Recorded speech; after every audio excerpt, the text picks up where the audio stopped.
Welcome back to our podcast. And I'm Serufus, and somehow we've already made it to episode 6. Can you believe it? Episode 6. Now today, Hewan and I are honored to be joined by someone we've both had the pleasure of knowing through our work over the years, Dr. Rehana Sidat. Round of applause.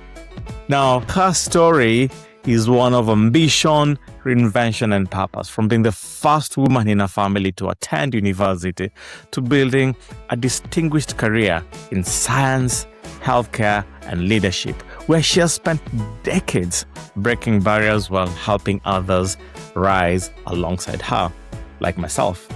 Now, along the way, she has served in senior leadership roles, become a trustee of the Royal Society of Chemistry, and even found herself at Buckingham Palace. Now, one quick disclaimer before we begin. We recorded this episode just before the Football World Cup began. Now it has come and gone. So feel free to keep score and see who actually predicted the eventual winner. Dig in. What I love about Rehana's story is that behind all the titles and achievement is someone deeply grounded in their values, family, and faith. In this conversation, we talk about leadership, identity, grief, resilience, belonging, and what it means to keep evolving without losing sight of where you came from. There are thoughtful moments, a few laughs, some unexpected detours, and plenty of wisdom along the way. So settle in and enjoy episode 6 of Roots, Routes, and Real Talk with Dr. Rehana Sidat. Let's get into it.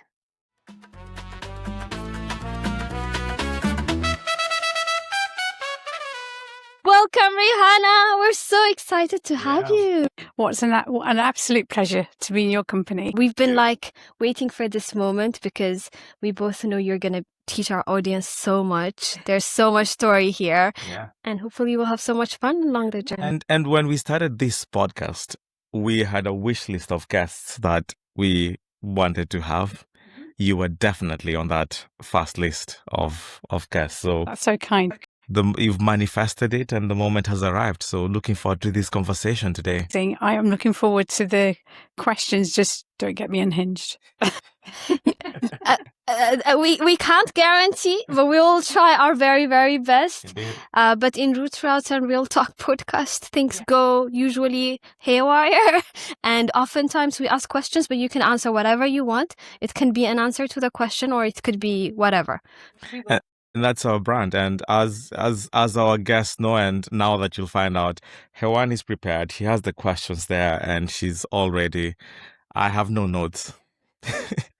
I'll probably Google or Wikipedia or ChatGPT as we go along to just get my questions. So just, that's the vibe. So get ready. Let's do it. Okay, let's do it. So we always have 3 parts in our podcast. We start with the roots, your origin stories, the routes you took, and real talk. So anything you wanted to say but you've never said, today is the day to say it out loud. Lots.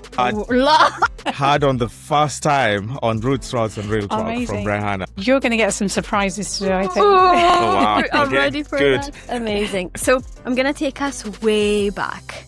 How was young Rehana like? Really interesting question. And just ahead of us joining, I shared with you that I asked the question to my mum and my sister, and I was like, actually, you were supposed to answer the question for me, not for yourselves, but that's a different story. The young Rehana was quite diplomatic, very sensible, worked with the rules, but I think if I did get into trouble, it was very much, okay, I'm going to do this, but why are we doing this? So I had this really strong sense of justification and doing the right thing.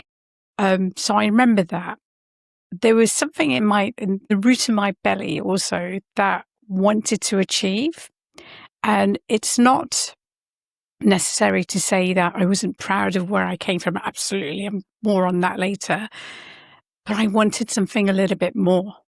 So there was this little fire in my belly. And at the time, I think quite frankly, the vocabulary didn't exist, around passion and desire to do something outside of the box that you were supposed to be in. So young Rehana had huge ambitions, which couldn't always be vocalized as well because it wasn't a done thing. I come from a very loving family. The person that I probably, I love my mum to bits. My siblings, got a very close connection, and one of my biggest role models is my grandma. And I'm not sure if I've shared this with you before. Most people, when they talk about their grandma, they think, oh, somebody nice and cuddly. And, my grandma was the opposite. And she was like so hard as nails and very tough. Let me try and find the kind of her philosophy would have been hard work doesn't kill you. Look at me, I'm still alive. That kind of thing. And I think so very kind of straight talking, and just a great sense of purpose. And, coming into the UK in the 60s was a very different time. So she ran a business. My grandfather stayed behind in Malawi and then India. And so she was a tough lady. And I really I aspired to be like her, not necessarily in terms of the non-cuddly side, although I might have picked that up slightly sometimes. But, the character, the strength of character, amazing lady. So you'd say she's the one who shaped the ambitious Rehana. I think so.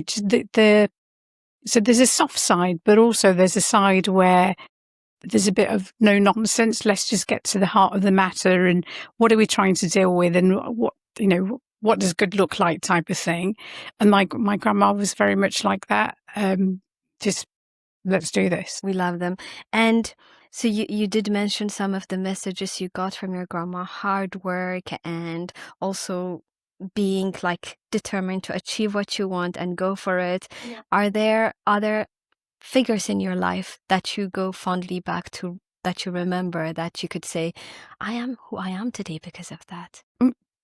Kind of continue the theme here. My grandfather, so my maternal grandfather, very different character, very charismatic, very much into relationship building, also quite generous. So it's the little things that he did with us when we were younger. So he'd come round, I think the last 23 grandchildren I think he had.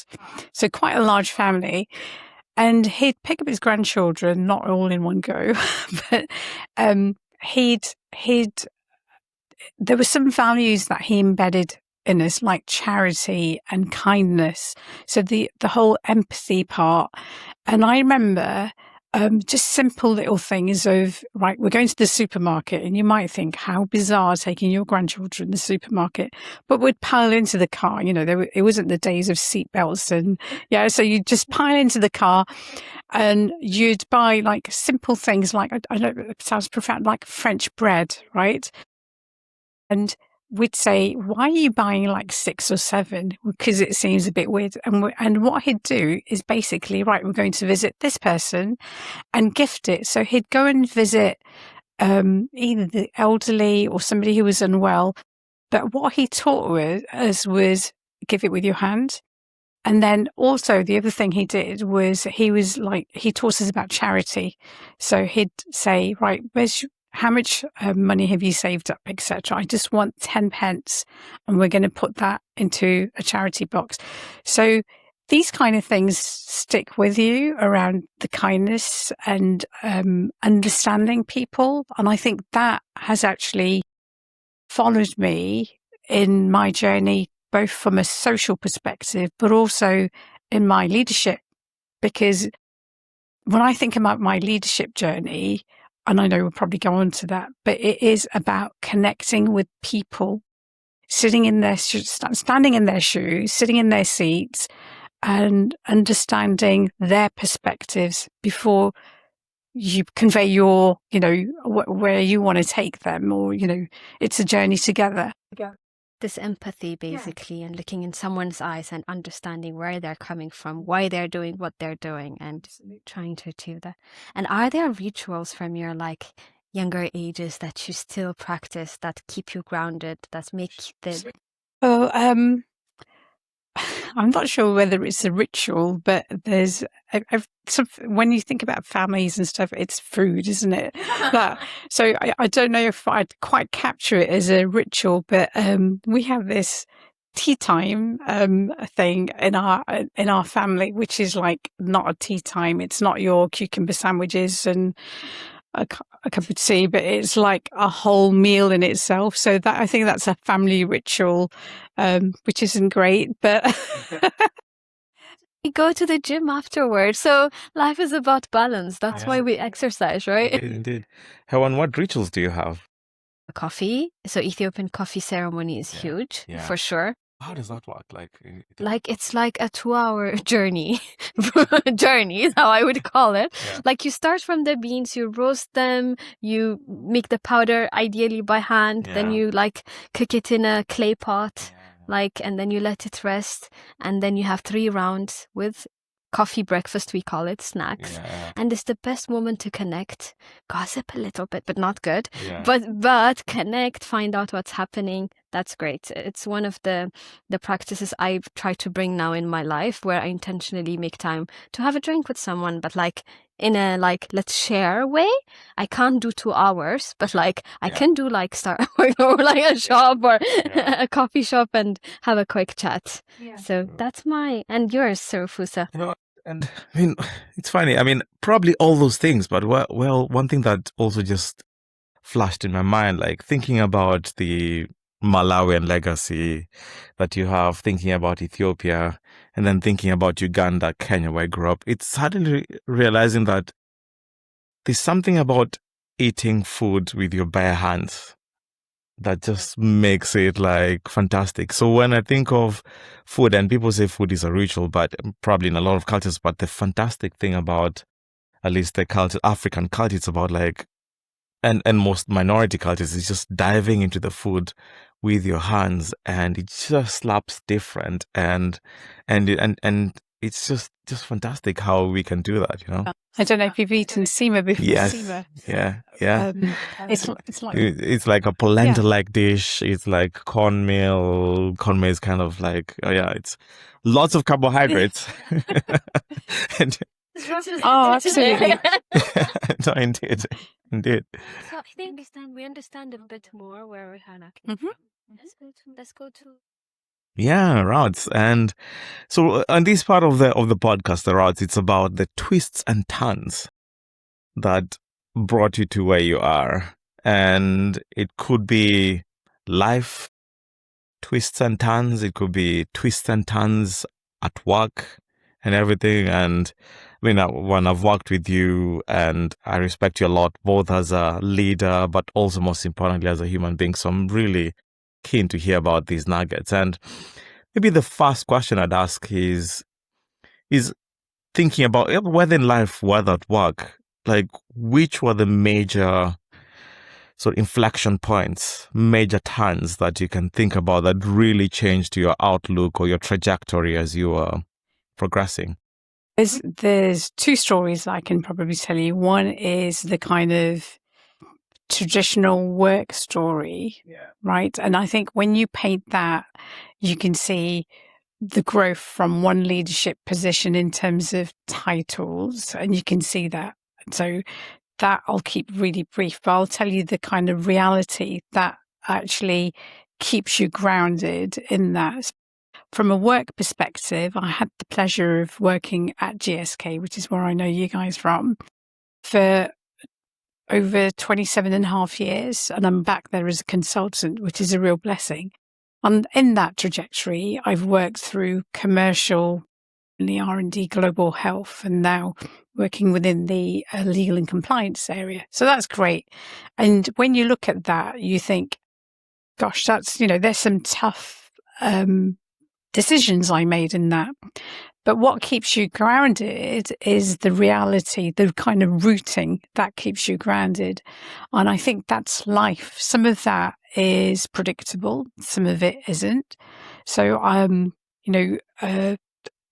moved to London and so I was in Leicester. So Leicester's very, very multicultural it's just fantastic, but also quite closed because there's a great sense of community and there's huddles of community. More, I think it's about safeguarding each other and you feeling comfortable and protected. So I understand that. So when I came to London, and it was actually at the time it was marriage that lasted for a while, and for the right reasons, absolutely stepped away from that. Maybe more on that later.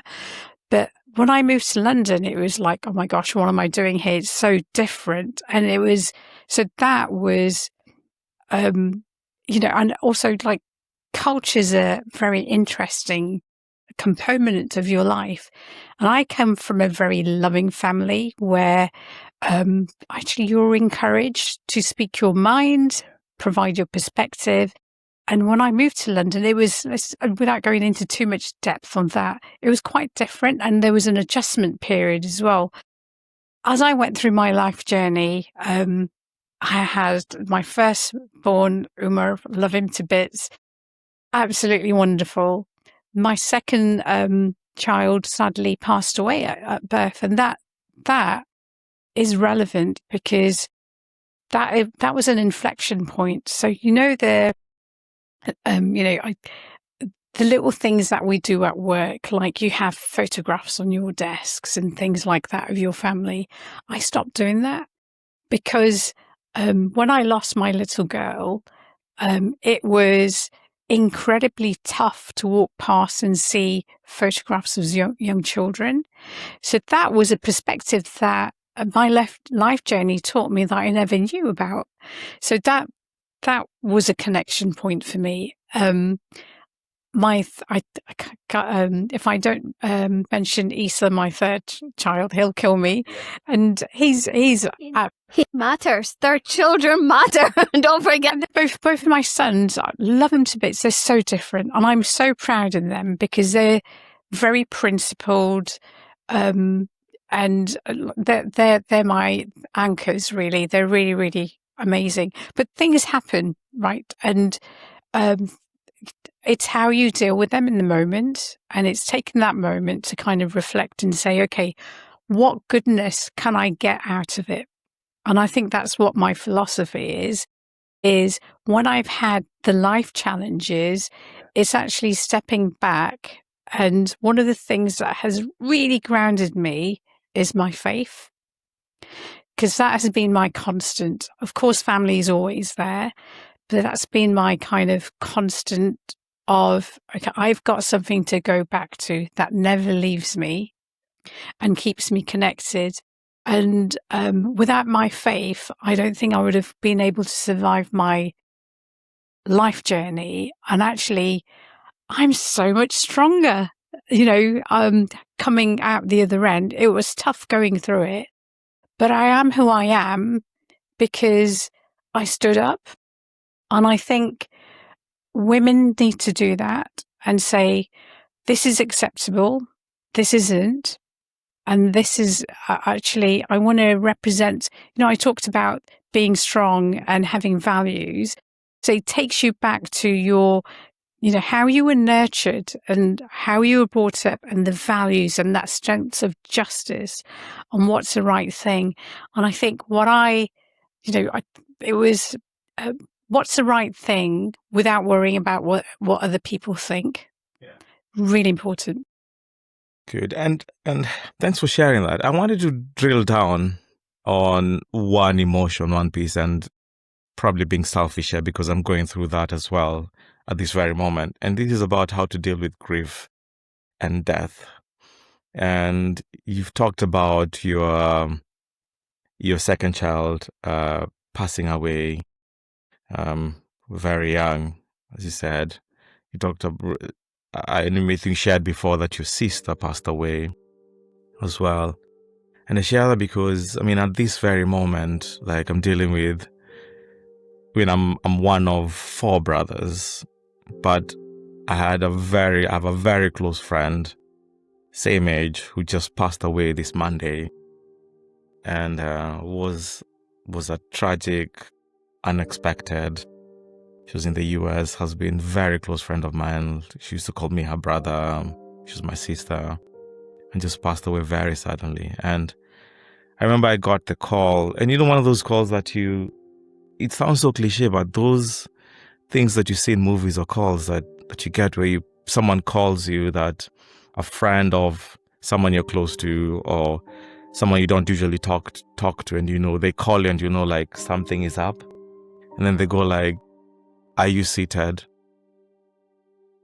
Can you find someone to sit? And I need to talk to you." And straight away that something is wrong. And I was actually in the office this Monday when it happened, and this was my friend's sister, and she just told me that my friend had passed away, and it was such a process. I mean, luckily I was in a room and our building, and found somewhere to just, literally cry and compose myself, but since that time, every conversation, everything, it's only been a few days, is a trigger. Everything is a moment. And you talked about walking around, and you took away you didn't want to see pictures of young children and such. But what are the practical tips in terms of coping with grief, either personal or even when you're at work? Yeah, so the loss of my daughter was quite a big impact, although outwardly I didn't show it so much because I just have a very, outwardly you might think I'm very matter-of-fact processing, but inside you're totally broken. The one, in addition to my daughter, when I lost my sister, Munira, she was 36, and we had 3 or 4 months to process the fact that she had stage 4 ovarian cancer, and she passed. That was really tough for us as a family. I'm not sure I can offer any tips as such, but I think it's being kind and allowing yourself to feel, because everyone processes it differently. Even if I think about the members of my family, some individuals were more vocal, you saw more tears. Some of us don't have a lot of tears, but actually there's a lot of internal processing. And I think it's the conversations that, moving forward, it's like, what's the conversations I should have had? What's the messaging? So I think for those who are close to us, be it friendships, family, don't ever forget to tell them that you love them. And there's never, I say to my boys, I love them every single day, because I do. And the words aren't enough, but show them through your actions, because that time you'll never get back. So take your time, allow yourself to process, but think about the joy. The reason why you miss them and the reason why it hurts is because God gifted you with their presence, and you shared something special. And those memories that you hold bring you comfort and joy, but also pain, because you're leaving that behind. But I think think about, if they were here, what would you say? Yeah. And thanks for sharing. And yeah, it's been tough trying to process that. And I'll say 2 things. And one is, I went back to, as you do when these things happen, you go back to the messages and the things that we send each other. And through that, I remembered 2 things. One is, so I met her maybe 14, 15 years ago. And we met when we went grad school together. And it was a very impactful period of time, a process. But what I remember then is, she and I, in our years I feel like we didn't learn anything in our grad program, but we spent the whole year or so learning the starting lineup of the NBA teams, all the NBA teams. And that's what we crammed. That's what we crammed for our whole time. But then the other thing is, sadly, I also looked back at the messages, and I realized that we were just when you're young, you just kid about your death and your mortality and such. And we wrote each other's obituaries. Oh my God. And I looked at that message from 2016 where we wrote each other's obituaries. And I looked at the things that we said we would be or we expected each other to have. And yeah, that was a sad moment to see that she passed away so soon. Yeah. But I think the most important thing, as you've said, is it's about the conversations. I think I've really matured as an individual myself. I'm still on the journey to mature and such. And for me, when my mom passed away and my dad passed away, I was in my early 20s. I didn't talk to anyone. I was so angry with myself because I thought that I had failed them because I wasn't, as a doctor, you think like you can save the world and do all those things. And I hadn't done that. And I even didn't go to their funerals. I said, I was so angry. I didn't go to their funerals. I didn't go to their graves for many, many years. It took me a lot of therapy and processing to get to that. And so this time I made a promise to myself, like if someone close to me passes away, I'm going to talk about it and I'm going to start processing. So it's only been 3-4 days now since I learned about it. And yeah, we are talking about it. Well done for talking about it, because it's very fresh. And actually, time is a funny dimension when it comes to grief, because for some it's a week, 2 weeks, 5 years, 10 years. The dimension doesn't exist, right? Yeah. I think it's, again, being kind to say, I'm just going to allow myself. And you go like this, so you try and find your moments of joy, but the reality is there's a lot of pain that we carry with it, but it's just allowing yourself to feel, but not being stuck there, but just take your time. Yeah. Take your time. Shifting gears a bit. Our listeners are going to appreciate that. Yeah. Thank you. Thank you. What's up with Buckingham Palace? Yeah, that is exciting. Yeah. Tell our listeners about that. So that was tremendous. Like one of my highlights of the year. So I got in. So I'm a trustee for the Royal Society of Chemistry, which is an absolute honour. And I was asked to go along to Buckingham Palace for afternoon tea. Oh, the most amazing cucumber sandwiches, honestly. Wait, were you allowed to use your hands, or was it like... It wasn't quite... Do you know, it was the most amazing feeling. I had my son by my side, Issa. Oh, amazing. Wait, only one son? It was like, how am I going to broach this? So it was quite funny. It was like, who wants to come and then run away and then let them kind of figure it out and just tell me the outcome, because you could only take one person. It turned out one was available, one wasn't. So it was like, there's no favoritism. But it was incredible. And, you go back to, your first question around roots. I would never have imagined to be... There's a lot of stuff that I've done, quite frankly, that was not on the trajectory for somebody who came from where I came from. And, if you wrote the story and the crystal ball, I shouldn't have been a vice president at GSK. I shouldn't have been a trustee at the Royal Society of Chemistry. I shouldn't really be the chair of the, ethics committee for IUPAC, International Union for Applied Chemistry. All of these things do not go hand in hand with where we started. But I think never ever forget where you started, because the grounding and the connection, and it makes it real as well. But your trajectory you have to write. And I think part of the journey is kind of keep shaking yourself to say, okay, what's next? But that was, absolute incredible. Yeah. And for our listeners, actually, Rehana has this amazing scientific career. Do you mind telling us a bit more about it? What was your journey like? Were there moments where you were like, I'm not ready for this, but then did it anyway? Because I think this will help so many people who are like, am I good enough? Will I? So I'll give you the uncut version. So when I was doing my A-levels, etc., I think in that era, most people got married when they were 18, right? Because that was a done thing. And I was like, I really don't want to do this. I should have listened to my inner voice. Anyway.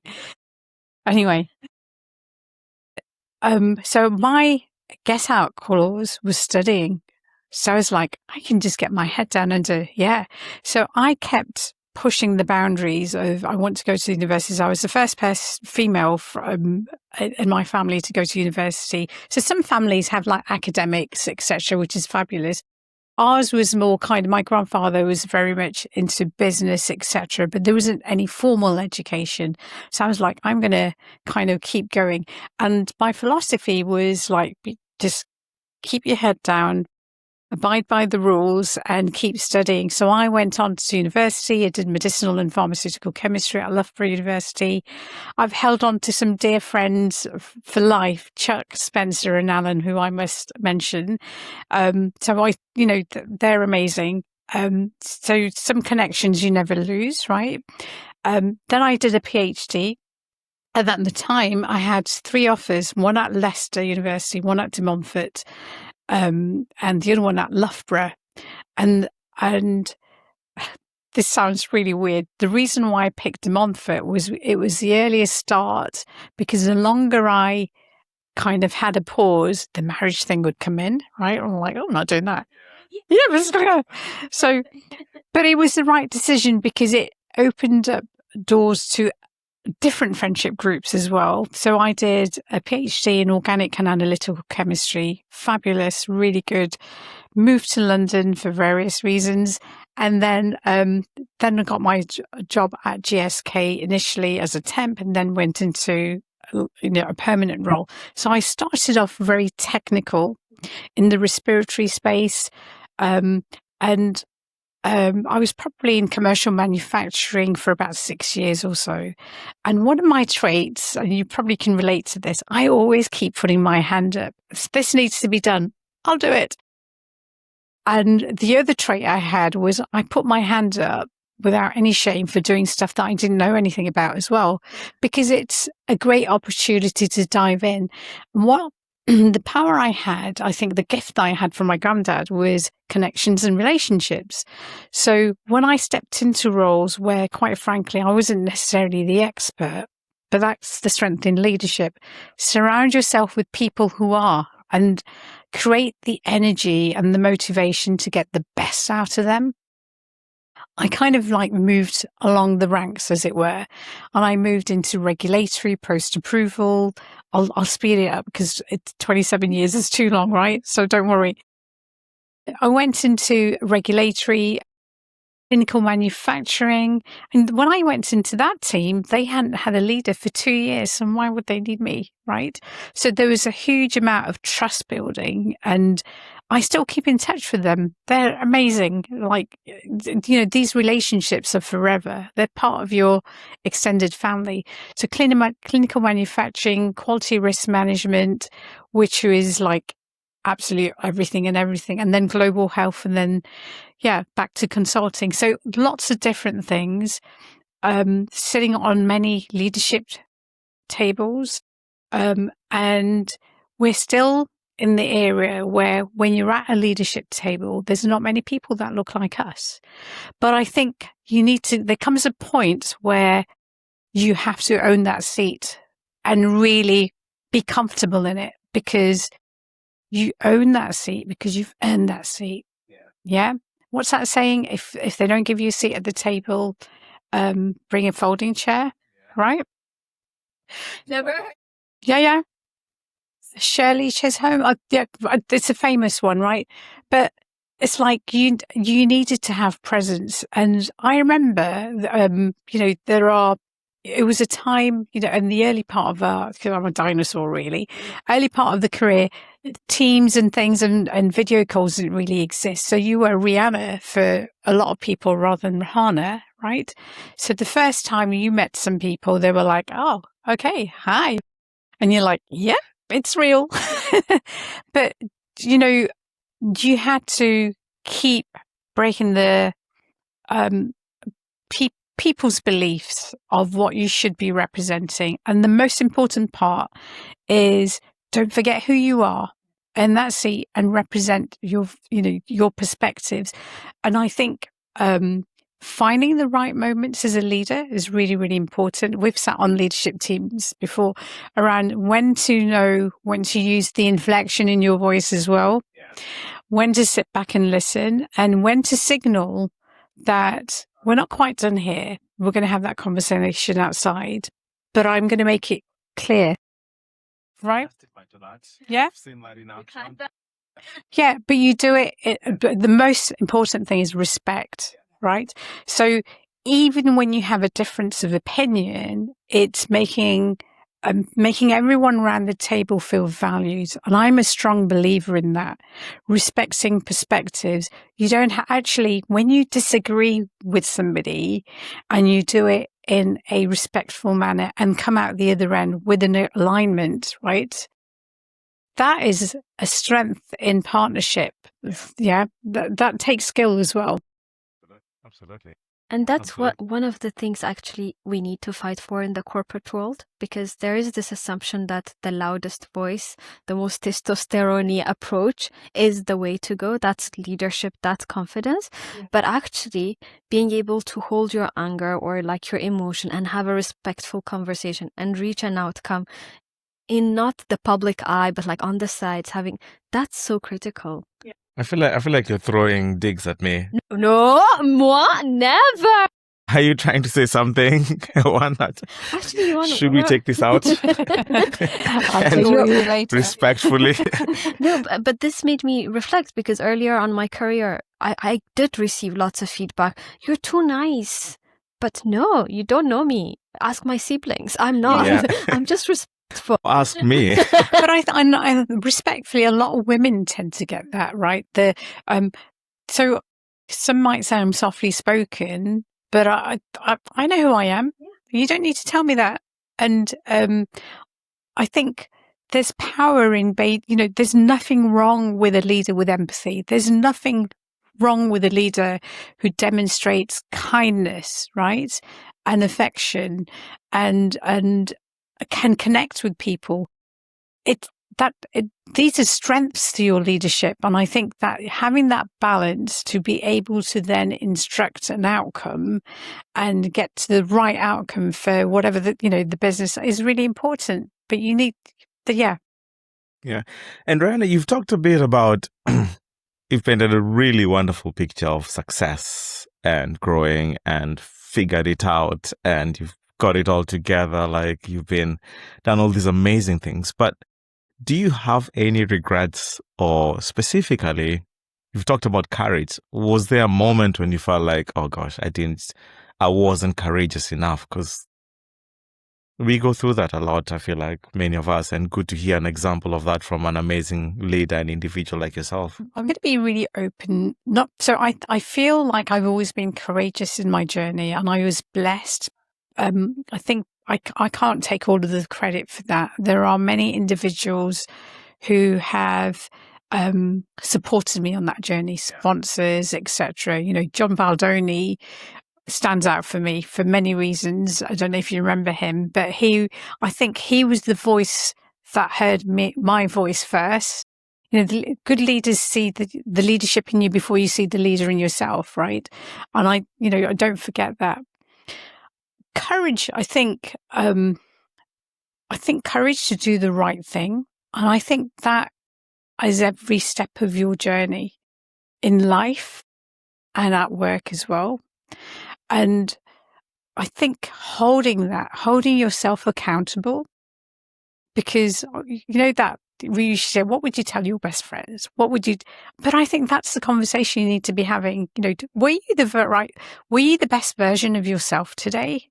Were you, and that encompasses both behavior, courage, and all of the nuances.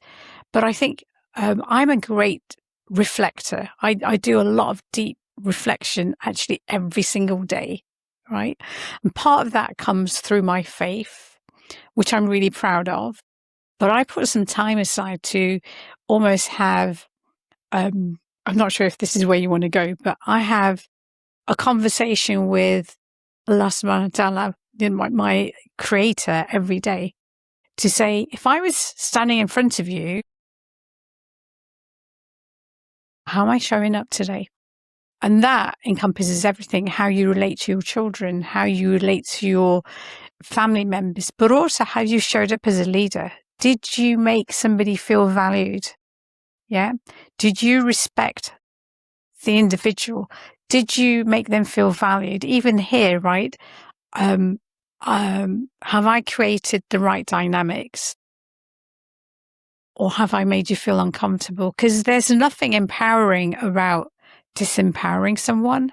I think it's a weakness. If you feel that, if leadership for you translates to making feel somebody small and I've got the upper hand or I've got the louder voice, I showed them, you need to have a word with yourself, right? Yeah.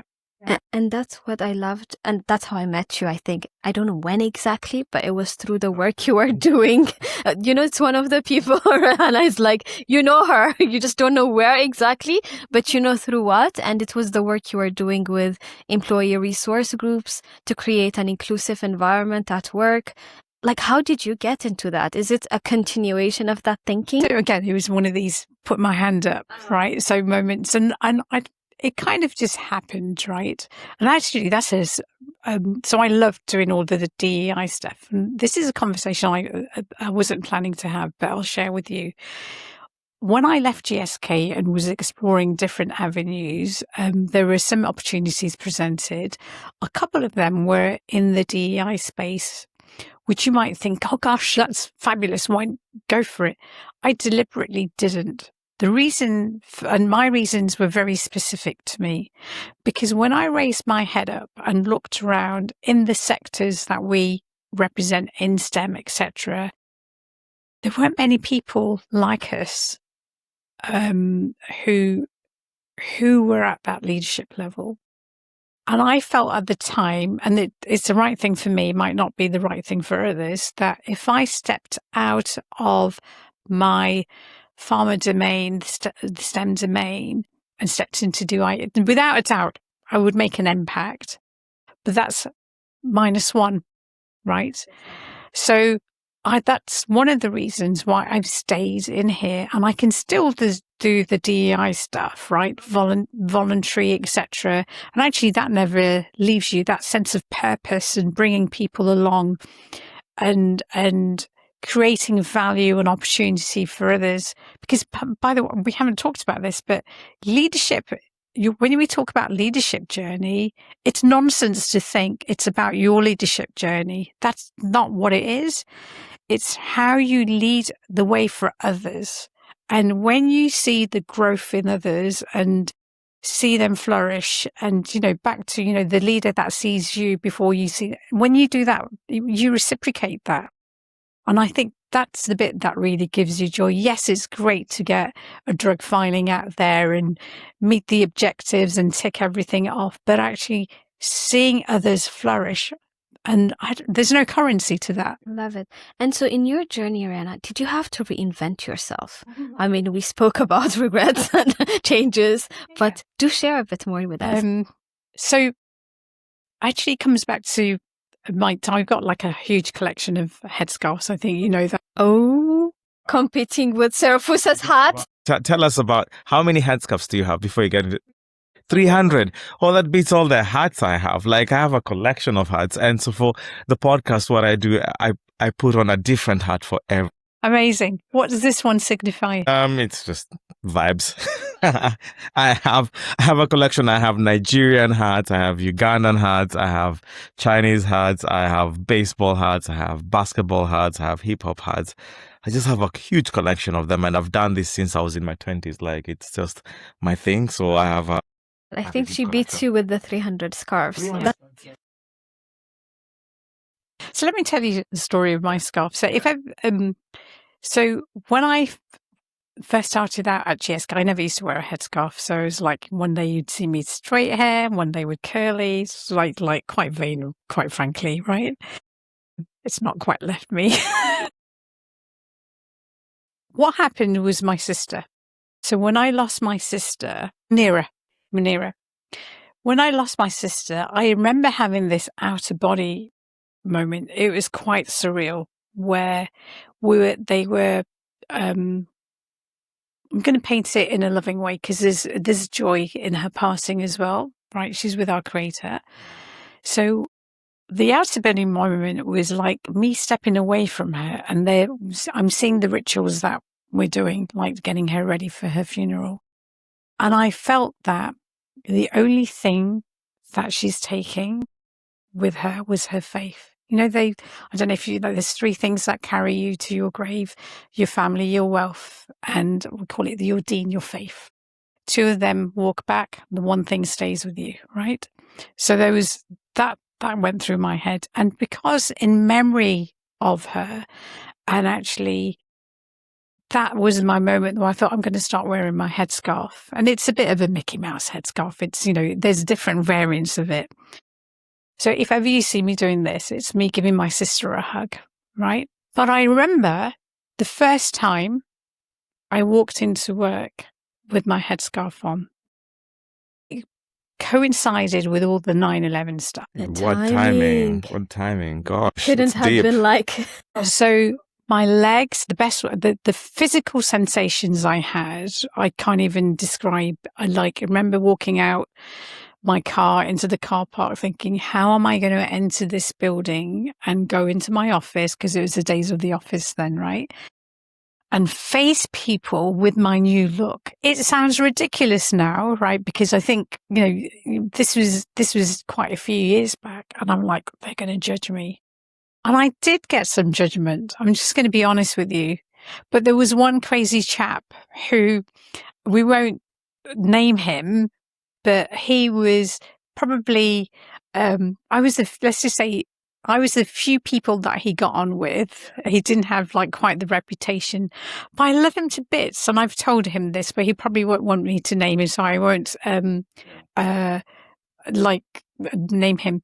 He came into my office as if the usual stuff of and I've had this really bad day, and just carried on talking to me as if normal. And it was as if I wore a different pair of shoes. He didn't really quite frankly care. And just carried on. And that's what I needed that day. Somebody to just treat me normal. And so that was a huge step for me. And then going into the meeting rooms and facing people. And it sounds crazy now, because I am who I am, take it or leave it type of thing. But that was quite difficult for me, for making that decision, because it was a very, very visual statement of my belief system, which was, it's always been that. I've never hidden my faith, but it was kind of undercover. This is visual. This is the first thing. And actually, even in the rooms that you enter now, it speaks louder than your words sometimes. They see it first. And there are some preconceived ideas, and then you open your mouth and you're like, oh my gosh, you've actually and you start talking, you bring your experience and expertise into it. But I think it's that was quite a tough moment for me. So that was a personal decision that I took into work. It didn't change how I worked, but I think it had an impact on others. And then they kind of figured out, actually, she's still got attitude. She hasn't changed. Yeah. So, that was tough. So that's tough. And socially can be tough now. Let's just have that real conversation. Because sometimes, especially in the environment, but I think it's kind of how you embrace those difficult society moments as well, because you will still get that. And smiling with it, and letting it go, although it's hard sometimes. Yeah, because you can't hold on to everything, can you? Yeah. I love this. Maybe another question, a little bit different as well. You had so many successes, but also life is not just successes, right? It's like these ups and downs. How do you stay grounded? Tell us about the failures as well, because that's great to talk about. But then how do you stay grounded when that happens, when setbacks come into life? So failure is an interesting word, isn't it? I think it's a life lesson, not a failure. I think it's so it's a life lesson. I strongly believe that everything happens for a reason, and there's goodness in good and bad, right? But it's, we talked about earlier, allowing yourself to have that moment to feel, because we're human, but actually saying, okay, so you can't, the worst thing for me, it doesn't work to say, oh, if only I'd done this, if only I'd done that, because it's already happened. You can't change that. But what you can change is your response to those life lessons and get the best out of it. So it's kind of massaging. Okay, you're like, how do I want this to play out now? It's here. I now know this has happened, but what is it? And sometimes, there's life journeys, and everyone has them, and it enriches you to become the person that you are. But also in work, you might go to an interview, and I've had them, right? You've gone for interviews and you think, I really prepared for that. I know I was qualified for that. And for some reason, I didn't get that job. But actually, that's the best gift, because it wasn't right for you, right? And then you go to some jobs and you think, oh, gosh, and you get that job, right? Don't tell my bosses that.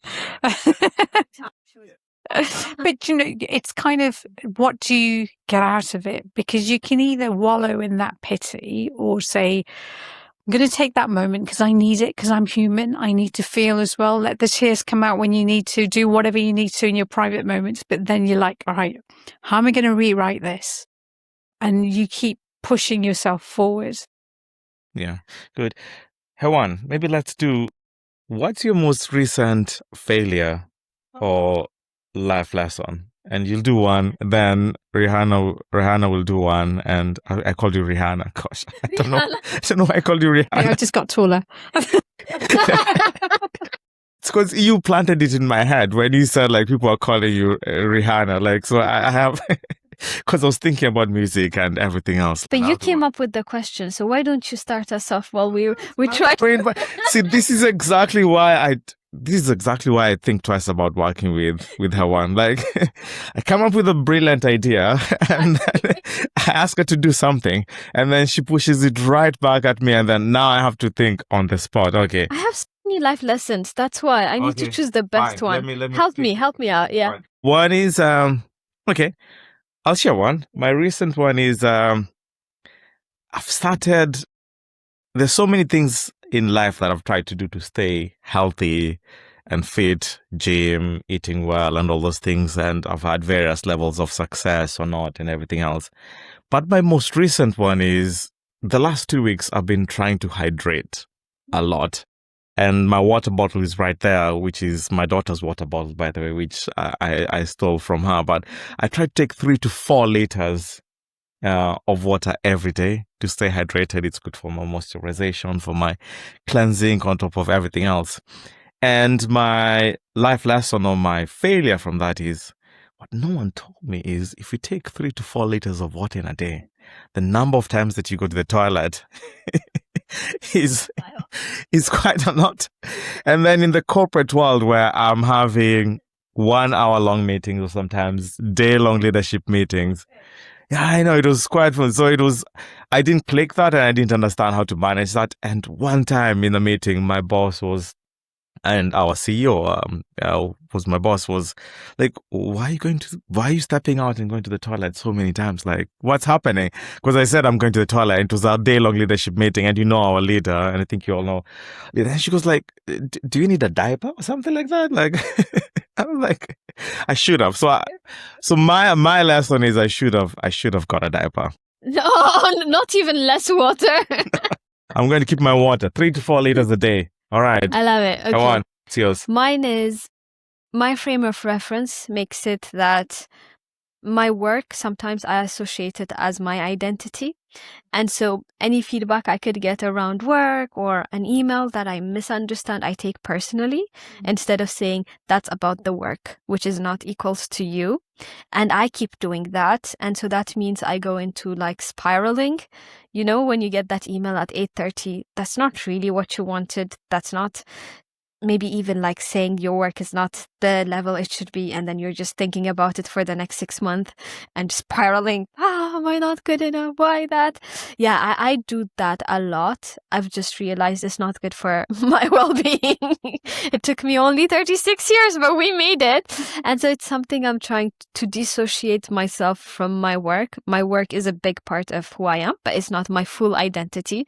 It's just one of it. And it's a huge failure, a life lesson, actually, when you think about it, because I spent all this part of my life spiraling over nothing, not a definition of. And that's a good one, because remember when we had our guest, and people should check out our first episode of the podcast when we had Belinda Brown, and she had this fascinating exercise, that social experiment she was doing, where she would go to events or to places and try to introduce herself without using her job title. And that was so hard, because it goes back to like, work is an important part of yourself, but not your whole being. So it's a really good one. Yeah. Rian, you had time now. Not Rihanna, Rehana. It depends. There's different versions of Rehana as well. We need a podcast on that, because it depends. When I'm in trouble, it's a different sound.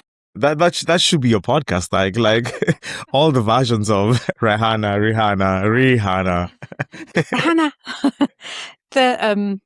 This is a tough question, actually. I think if my siblings hear this, they're going to say you do this all the time anyway, right? But I think. By the way, we should have had your siblings. Gosh, no. Oh no, definitely not. Well, my brothers are very sensible. Yeah. My sister, I'd be sitting there going, "Oh, did you really say that?" Love them both. One of my biggest life lessons is around in the moment, just holding the moment, both in terms of shared experience, but actually in your words. Let me expand on that. Have you ever had a discussion and somebody said something to you and you're like, I can't believe you said that to me and I've allowed you to say that? Yeah. And then you go away and you mull over it and you're like, and then this small thing becomes huge, right? And the narrative changes completely. Have you had that? Have you ever allowed someone to say something to you and you didn't pull them right? Have you ever allowed someone to say something to someone else and you didn't correct them? I think most of us have. And I think one of my life lessons, this is what I mean by my siblings who say you do this all the time. I just capture that moment and say, let's talk about what you just said. Yeah. What did you actually mean by that? Can I just pressure test what you just said? So I'm sorry, folks who are listening and you've heard these things, but you know that you've triggered me a little bit then. But I think one of my life lessons is life is too short, because you might not have that moment to come and course correct again. And if you allow someone to speak to you in a particular manner, or to speak to your companion, your friend, or somebody else around that table once, it creates permission to do it again and again, and it normalizes it. So I think, we talked about courage and leadership. That's part of my blueprint to say, capture that moment. Let's talk about this. Let's have that. And I think you've seen that as well. But you have to, and you do it with grace. You don't do it with anger, right? And particularly if whatever was said, it was said in anger, because people bring emotion in. But I think the best way to disempower and disarm folks is to maintain your sense of self, which is having that calmness, but actually putting things right in the moment. That's probably a good way to go, isn't it? Yeah. Good. We've talked a lot we've done all the real talk that actually we went into that section. So maybe just some few quick fire, rapid fire questions to end. I'd like to do this. So our audience out there is probably watching the Football World Cup. knowing that Malawi, Ethiopia, and Uganda are not in the World Cup, but England is in the World Cup. I don't know if you guys love football or not. So I'm really going here on. I'm doing my Serufusa thing where I'm just destroying like the vibe and just throwing something out there that could land wrong or not. But maybe let's do quick fire of. We'll do one which is football team that you're supporting and why right now at the World Cup, and if not, but then also a second one. We always do this. We always do like music or a song that reflects the vibe or the moment that you're in. Oh my gosh, I didn't prepare for that, but we'll go with it. We'll try. That's exactly. I told you Serufusa would do this. You never know. That good. Football team. It's going to have to be England. Sorry. Yeah. Good. Why is that? Just because of the overall representation. Yeah. I'm not a huge football fan, but I watch it with my boys just, as we say, for banter, right? So, yeah. Love that. England. Yeah, I'm going to have a Banter. diplomatic answer. Oh, Any of the 10 African countries that reach the semi-finals, I'll be supporting them. She's hedging her bets. She's hedging her bets. It's the first time we have 10 African countries out of 48 or something. Yeah. It's a huge deal. So any of them who makes it to the semi-finals, because that's how far we've gone so far, you've got my vote. I'll be putting the t-shirt on. Good. And you? I love going last because I can say all of the above that everyone has. That's terrible. I think we need to ask him some questions, right? And my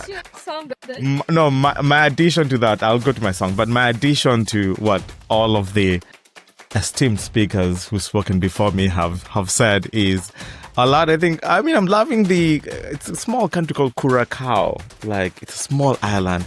It's the smallest country to ever qualify for the World Cup. I think they have like 100,000 or something. Like, it's an island and it's just rocking. So it's yeah. No, I love. That's why I love going last, because it's fun. Okay, now let's do the music round. And I think for me, as I said, and sorry to be a down on this, like at this moment, I think I'm just thinking about my friend who passed away this week. And the one song I can think about is Dear Mama by the rapper Tupac Shakur. And so he's a hardcore rapper, like was an icon and did all this gruff stuff, California and everything. And then he released this song called Dear Mama, and just a tribute to all the mothers and others out there. But this song is specific to my friend Apan and I, because I feel like we didn't study at all in our grad program, to be honest. Like, apart from doing all the basketball, like starting five and the general managers and others, the other thing is, for any assignment we were given, we would turn it into a song or music. And so we were doing this course on women and health. And then we were made to write this essay and stuff like that. And we said, we're not going to write an essay, we're going to write a song. And we're going to write a song, and the lyrics and everything would be around Tupac's Dear Mama. And so everyone went up and did these very serious presentations, and they got all these amazing kudos and everything. And Apan and I, we went up and did a rendition of Tupac's Dear Mama. Amazing. Do you know, I can't remember the name of the gentleman who, it's a nasheed, so it's like an Islamic vibe. But I'll post it in the link, right? But what sticks out to me is it's centered around the word Alhamdulillah, which is thanks to Allah. But when you listen to the lyrics, it really strikes a chord. You know, it talks about, there are some people, it talks about some fundamental stuff, right? So there are some people who woke up and didn't have their mum there this morning. There are some people, you complain about your food. There are some people who don't have a choice of like food. You can complain about time. Some people don't have that time left. And it is quite deep, but it talks about lots of different aspects of life. And what's beautiful, it's a very young artist, probably, not so famous. Maybe he is with all I think it's all by likes and things like, so he's probably more famous than I can think of.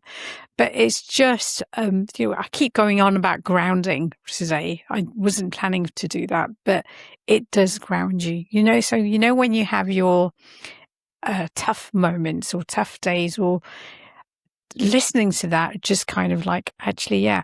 And it's got a nice rhythm. Amazing. Honestly, my answer would be so bad because no. I was gonna be like Ray's song "Click Click Click Clack," which is about like girlies being girlies. So I'm not gonna say it out loud. We stick with your answer, Rehana. And what I can say is thank you so much for your time. We had such a wonderful conversation. We're gonna enjoy this so much, re-listening, editing, putting it to the world, and let us know what you want to hear more, our audience, because this was like very deep for us, and we had such a good. It's so not the conversation I'd planned. No, it never is. But thank you, Rehana. We really appreciate it. Absolute pleasure. Thank you. Yeah, and you should do your own podcast. Rehana. Yeah, exactly. The real Rehana. You've listened to Roots, Routes, and Real Talk,